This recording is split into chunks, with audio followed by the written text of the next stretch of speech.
Certains d'entre vous ne parviennent pas à percevoir la puissance qui permet de vivre au-dessus du péché, non pas parce que vous ne voulez pas vivre au-dessus du péché, mais parce que vous n'avez pas compris la justice. Le jour où vous comprendrez la justice, vous découvrirez que la puissance pour vivre au-dessus du péché a toujours été là. Certains d'entre vous ont été maintenus sous oppression par des démons, et le démon vous a molesté dans vos rêves.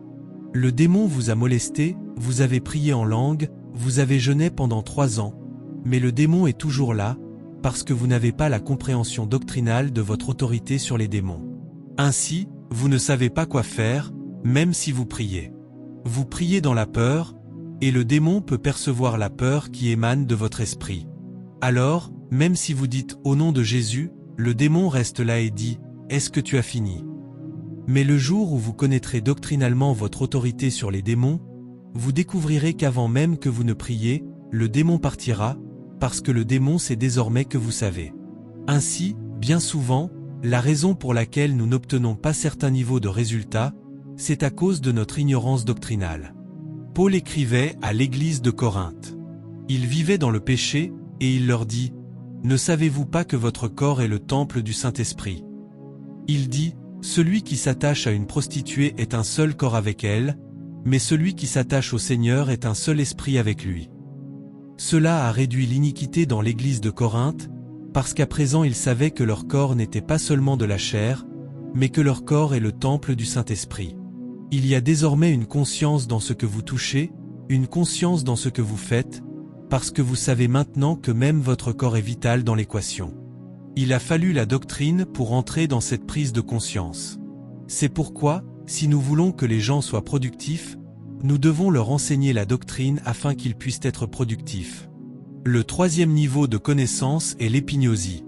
Je vous montre comment la productivité dans le royaume se manifeste. L'épignosie, c'est la connaissance expérientielle. Éphésiens 1 versets 17 et 18 va un peu plus en profondeur. Reprenons à partir du verset 15. Le premier type de connaissance est celui qui est acquis par la diligence. Le deuxième type de connaissance est acquis par la doctrine. Nous sommes maintenant au troisième. C'est pourquoi moi aussi, ayant entendu parler de votre foi au Seigneur Jésus et de votre amour pour tous les saints, je ne cesse de rendre grâce pour vous, faisant mention de vous dans mes prières, afin que le Dieu de notre Seigneur Jésus-Christ, le Père de gloire, vous donne un esprit de sagesse et de révélation dans la connaissance approfondie de lui. Cette connaissance est une connaissance expérientielle. Ce niveau de connaissance est supérieur à l'idor. Ce type de connaissance est une connaissance qui naît des rencontres avec Christ. Jean parlait de cela dans 1 Jean 1 verset 1, lorsqu'il dit « Ce qui était dès le commencement, ce que nous avons entendu, ce que nous avons vu de nos yeux, ce que nous avons contemplé et que nos mains ont touché. » Voilà l'expérience. À ce niveau, on ne vous parle plus simplement de Dieu, vous commencez à rencontrer Dieu. Mais la clé pour accéder à ce type de connaissance, Paul nous l'a donnée. Pour cette cause, je fléchis les genoux devant le Père, le Dieu de notre Seigneur Jésus-Christ. Ainsi, si vous voulez accéder à l'épignosie, vous devez engager Dieu personnellement. C'est là que la prière entre en jeu. Ainsi, si vous trouvez un croyant qui n'a pas d'autel de prière, pas une consécration réelle à la prière, il ne connaîtra jamais Jésus. Beaucoup de frères et sœurs viennent à l'église, et lorsqu'on prie, ils sortent comme s'ils voulaient aller chercher quelque chose rapidement. Ou bien, lorsque la prière devient longue, ils s'assoient, baissent la tête et attendent simplement que la prière se termine. Ils resteront des enfants dans ce royaume. Si vous voulez connaître Jésus, vous écraserez la chair dans l'intercession. Si vous ne priez pas, vous ne pouvez pas avoir ces rencontres. Il dit « Je prie afin que les yeux de votre compréhension soient ouverts. » Et par-dessus tout, vous aussi, vous devez prier pour vous-même. Si vous ne priez pas, cela ne peut pas arriver, parce qu'il y a 2 choses qui doivent se produire pour que l'épignosie ait lieu. La première, c'est l'opération de l'esprit de sagesse.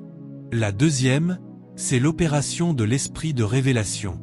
Il est dit que lorsqu'il prie, Dieu vous accordera l'esprit de sagesse et de révélation. C'est l'opération de ces esprits qui vous fait entrer dans l'épignosie. Ainsi, pour que cet esprit de sagesse et de révélation agisse, vous devez intercéder pour vous-même. C'est pourquoi beaucoup de personnes sont chrétiennes depuis 5 ans, 10 ans, et ne savent rien de Dieu, parce qu'elles ne l'ont jamais perçu par elles-mêmes. Et croyez-moi, il y a un niveau de résultat que vous ne pouvez pas commander tant que vous ne connaissez pas Jésus. Il m'est arrivé d'aller dans des endroits où je me tenais debout avec la sensation que, si tu ne produis pas ce résultat ici aujourd'hui, tu es en difficulté. Quand j'ai voyagé au Pakistan, vous savez, la manière dont ils invitent les gens, c'est un pays à environ 97 ou 98% musulmans. J'ai oublié le chiffre exact, mais si vous allez vérifier, vous le verrez. Ils ont envoyé des bus dans différents villages. Savez-vous ce qu'ils leur disaient? Un guérisseur arrive. J'ai dit, je ne me souviens pas vous avoir dit que je suis un guérisseur. Je vous ai dit que je suis un revivaliste, un évangéliste, je viens prêcher l'évangile. Mais mon hôte leur a dit, un guérisseur arrive. Alors, musulmans et hindous ont entassé tous les malades dans des bus et les ont amenés au guérisseur. Les gens m'ont accordé un certain niveau de tolérance. S'il peut guérir les malades, qu'il le fasse, nous observons, au cas où les choses ne se passeraient pas comme prévu. 2 policiers se tenaient sur l'estrade avec des armes, et la voiture était garée tout près, parce qu'on m'avait dit que, dans la plupart des endroits où nous faisions des croisades, nous faisions un jour et nous partions, parce que l'organisateur n'avait pas toutes les connexions nécessaires pour assurer tout l'appareil de sécurité requis. Je suis arrivé le premier soir, chargé intérieurement. Je me disais, si je monte, si j'essaie d'entrer dans ma fréquence, si je parle, quelqu'un dira, « Excusez-moi, qu'est-ce que vous avez dit ?» Et mon esprit est redescendu. Vous savez comment fonctionne l'onction. Vous construisez progressivement, au fur et à mesure que vous parlez, l'énergie monte, vous montez, vous montez. J'essayais de monter, et quelqu'un disait, « Attendez, attendez, vous quoi ?» Alors j'ai dit, « Seigneur Jésus, aujourd'hui je suis en difficulté. Je ne sais pas comment je suis arrivé ici, mais je sais que c'est toi qui m'as envoyé. » J'ai prêché pendant 40 minutes, même moi j'étais fatigué, parce que partout c'était sec. J'ai dû retourner à mes rencontres avec Dieu, et je me suis souvenu de certaines paroles que Jésus lui-même m'avait dites. Il s'était engagé envers moi. L'une des choses que Jésus m'a dites, c'est « Parce que je vis, tu verras demain. » Vous savez, même si vous êtes dans la vallée de l'ombre de la mort, vous ne pouvez pas mourir, monsieur, parce que je vis. Cela, ce n'est pas une doctrine, c'est une réalité vécue. L'épignosie. Beaucoup de chrétiens n'ont pas cette connaissance-là, c'est pourquoi vous êtes bloqués dans la vie. Voyez-vous, si vous commencez à engager Dieu dans la prière, vous découvrirez que vous devenez comme la montagne de Sion, qui ne peut être ébranlée. Ce n'est pas une question d'apôtre ou de prophète, c'est une question d'intimité avec Jésus. Récemment, j'étais en Zambie, je crois que c'était en décembre, et Jésus est passé et a murmuré, « Plus aucune maladie. » Alors j'ai dit à mes amis, « Cette année, nous allons poursuivre la maladie partout, parce qu'il l'a dit. » Il n'y a aucun moyen de l'expliquer. Ce n'est pas une doctrine, c'est une intimité. C'est pourquoi la seule manière de l'obtenir, c'est d'engager Dieu pour soi-même. Toute personne qui veut entrer dans l'épignosie doit découvrir sa porte d'accès vers le monde spirituel. Pour certains, c'est l'adoration. Pour d'autres, c'est la prière. Pour d'autres encore, c'est le jeûne. Pour certains, c'est la solitude. Si c'est cette porte que vous cherchez, vous la suivrez pendant longtemps, et un jour viendra où plus vous avancerez, plus vous aurez des rencontres. Comme Moïse, son beau-père lui parla de cette montagne appelée Horeb. Il lui dit, « Dieu a rencontré tes pères là-bas. » Et chaque jour, la Bible dit que Moïse conduisait les troupeaux à l'arrière du désert. Il finissait avec les troupeaux, puis il allait à l'arrière. Un jour, alors qu'il s'y rendait, il vit un buisson qui brûlait sans se consumer. La porte spirituelle s'ouvrit, et une voix sortit, « Ôte tes sandales, car le lieu où tu te tiens est une terre sainte. » Il comprit que sa vie était sur le point de changer. Lorsqu'il s'approcha, la voix commença à lui parler davantage et dit, « J'ai entendu le cri de mes enfants à cause de leur maître d'esclavage, et maintenant je veux t'envoyer. » Moïse n'avait pas la doctrine, mais il avait l'osie. Il dit, « Va dire à Pharaon, laisse aller mon peuple. » Il n'avait pas été enseigné. Il dut retourner vers les anciens d'Israël et dire, « Quelles sont encore les paroles de Dieu ?» Il disait en substance, « Je suis né en Égypte, je n'ai pas eu l'opportunité d'apprendre toutes les voies de la Torah. J'étais dans le palais de Pharaon. Le peu que je sais, ce sont les choses que les sages-femmes m'ont enseignées. Quels sont les secrets de Dieu? Il ne les connaissait pas. Il n'y avait pas de livre à lire. Il était simplement un prince jusqu'au jour où il eut une rencontre. Et le jour où il tua cet homme, il dut fuir pour sauver sa vie. Mais il avait entendu dire qu'il existe un Dieu qui rencontre les hommes, et il a commencé à engager l'autel jusqu'à ce que ce Dieu lui apparaisse. Lorsque Moïse est revenu, il avait plus de stature que tous les docteurs de la loi, parce qu'il revenait comme quelqu'un qui avait rencontré Dieu. Même le bâton de Moïse est devenu le bâton de Dieu. Si nous nous arrêtons au niveau de la doctrine, nous deviendrons des pharisiens. Si nous voulons davantage, nous devons engager l'ordre spirituel. Nous avons touché le feu. Le roi fut le premier à voir leur Dieu. Il dit, « Qui est le quatrième homme ? Il ressemble au Fils de Dieu. » Vous n'avez même pas besoin de le présenter, sa majesté est trop excellente. L'épignosie. Écoutez, trouvez ce qui ouvre votre dimension spirituelle. Trouvez-le. Cela va au-delà de l'étude biblique, au-delà de la fréquentation de l'Église. Si c'est l'adoration, faites-en votre vie. Si vous dormez, laissez-la jouer, parce que pendant que les hommes dorment, Dieu agit. Même lorsque vous dormez, que le son soit là. Et tout ce qui saisit votre esprit, nourrissez-le jusqu'à ce qu'il imprègne votre âme. Il y a certains sons que j'entends et qui me transportent dans des dimensions spirituelles. Parfois, je joue un seul son pendant 4 semaines, et il continue, attirant mon esprit, l'attirant encore. Parfois, vous vous endormez et un chérubin apparaît. Il n'y a aucun moyen de l'expliquer. C'est le chemin de l'épignosie. Parfois, je lis la Bible, et un seul verset de l'Écriture se lève devant moi. Je cite ce verset, je parle de ce verset, je mange ce verset jusqu'à ce que le verset s'ouvre et devienne une porte. Voyez-vous, chaque verset de l'Écriture est une porte. Lorsqu'elle s'ouvre, vous pouvez marcher sur ce chemin toute votre vie. Restez-y. Ne vous pressez pas. Les choses spirituelles sont éternelles. Elles sont plus profondes que votre âge, mais elles vous porteront dans des dimensions dont vous ne connaîtrez jamais la fin.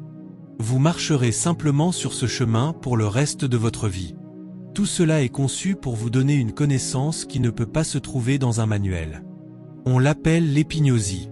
Ensuite, il y a ce que nous appelons la gynosie. La gynosie n'est pas seulement une connaissance expérientielle. La gynosie est une connaissance expérientielle qui produit des résultats. C'est comme avoir une relation intime d'où naît une descendance. Il y a une expérience qui vous fortifie pour connaître toute la réalité d'une chose, mais il y a une autre expérience qui doit produire un résultat. Ceux d'entre vous qui êtes scientifiques le savent, ce n'est pas toute relation intime qui produit des enfants. Mais vous savez ce que cela signifie, vous le savez par expérience, même si vous ne connaissez pas la biologie. Vous avez l'expérience. Cependant, il y en a d'autres qui doivent produire une grossesse. Lorsqu'elles commencent à produire un résultat, elles passent de l'épignosie à la gynosie. C'est pourquoi vous devez chercher Dieu jusqu'à ce que Dieu devienne une réalité que même vos paroles ne peuvent plus nier. Paul dit à Timothée, « Applique-toi entièrement à ces choses » 1 Timothée 4 verset 15, afin que tes progrès soient manifestes pour tous. Ainsi, tu dois continuer à te donner entièrement jusqu'à ce que le progrès devienne visible. Voyez-vous, les choses spirituelles ne sont pas des choses dont on se vante. Certaines personnes prient 3 heures par jour, et parce qu'elles le font depuis 2 mois, elles commencent à marcher en boitant comme des hommes de prière. Même lorsqu'elles viennent à l'église, 3 ou 4 d'entre elles se tiennent toujours au même endroit, ce sont des gens de prière. Pendant ce temps, cette prière ne porte aucun fruit. Cette prière ne peut pas faire disparaître un cancer, cette prière ne peut pas ouvrir un territoire, cette prière ne peut pas arrêter une addiction. Mais ils ne comprennent pas le but des choses spirituelles, et ils marchent comme des hommes spirituels. Si vous avez un mal de tête et que vous les rencontrez, rien ne se passera. Ils ne peuvent vous donner aucune direction prophétique précise. Eux-mêmes ne voient aucune transformation dans leur propre vie, et pourtant ils exaltent simplement leur volonté. Ils ne sont pas entrés dans le domaine spirituel, mais l'orgueil est entré en eux. Certains, On les appelle des machines à genêts. Ils ne sourient pas quand ils viennent à l'église. Ils marchent comme des hommes du réel. C'est de l'enfantillage. Vous devez migrer vers la gynosie. Voyez-vous, la preuve que vous pratiquez réellement une chose spirituelle, ce sont les résultats que vous produisez. Il est dit, vous connaîtrez la vérité, et la vérité vous rendra libre.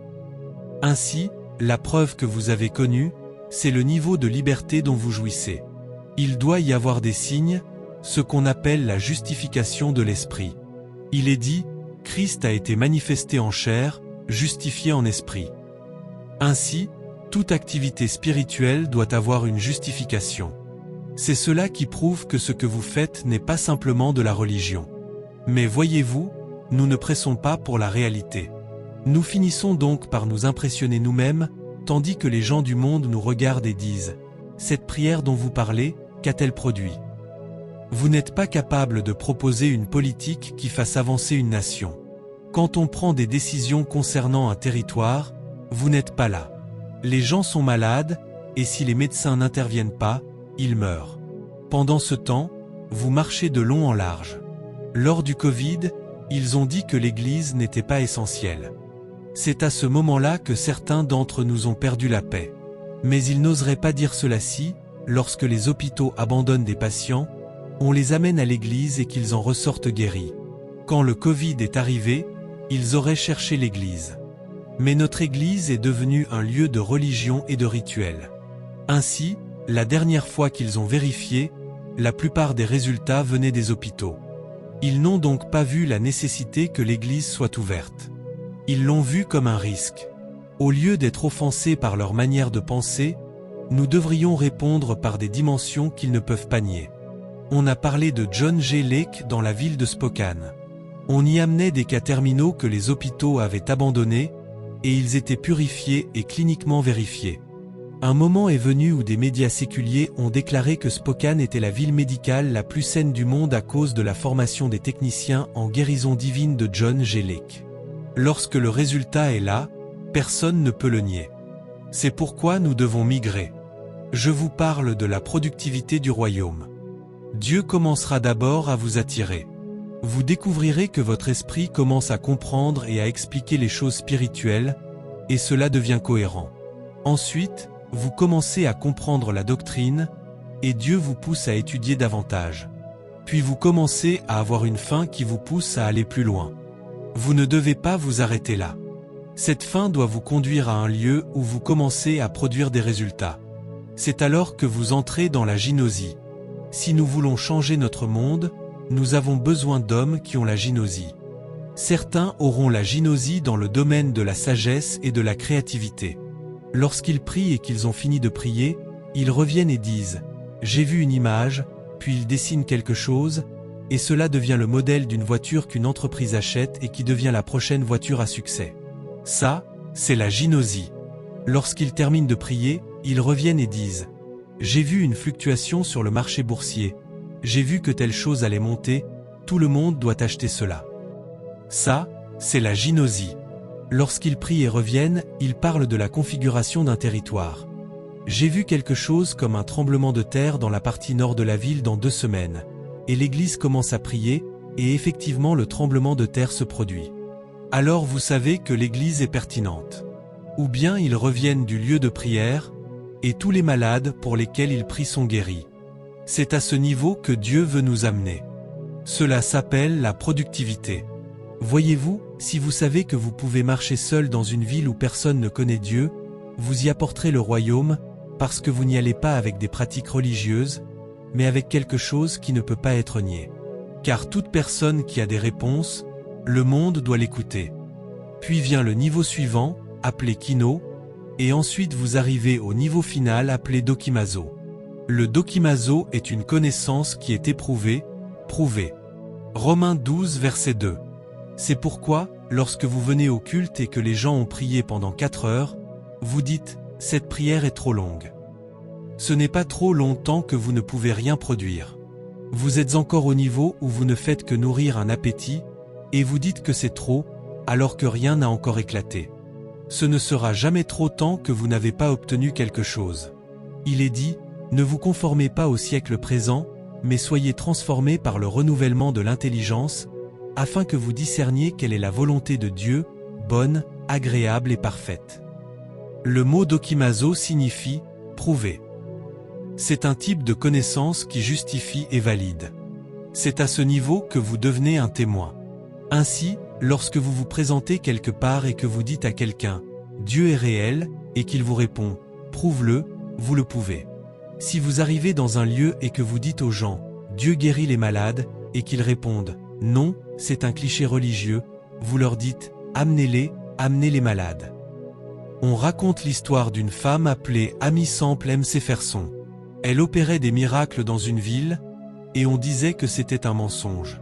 Alors elle a organisé une réunion et a dit « N'amenez que ceux qui sont vraiment infirmes, ceux pour lesquels nous devons prouver cela. » Des journalistes sont venus, des médecins sont venus, ils ont examiné les gens cliniquement, confirmé qu'ils étaient réellement infirmes, et ils les ont amenés.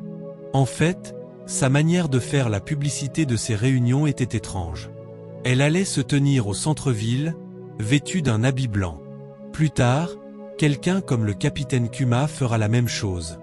Elle se tenait au milieu de la ville.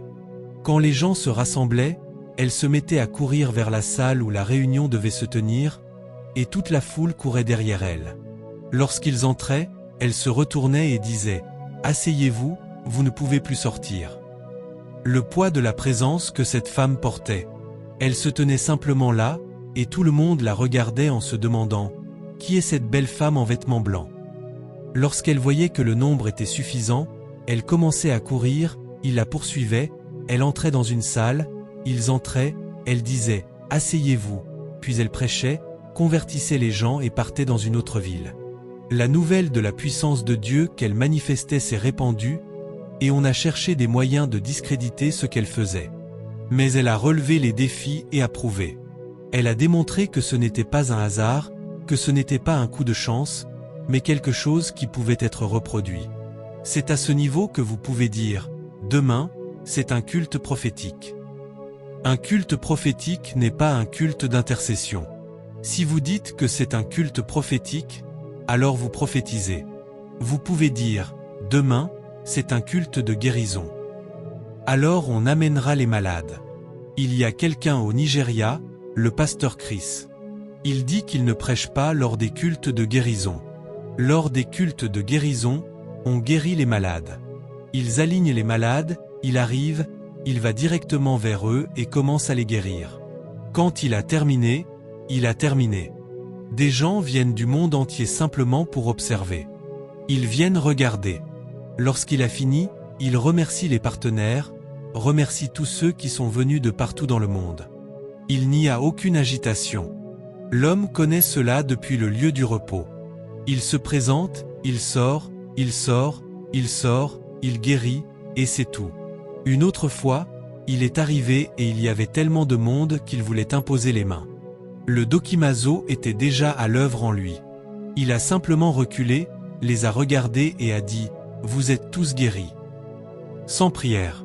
Il était en colère contre le diable. « Vous êtes tous guéris ». Et tout le monde s'est levé.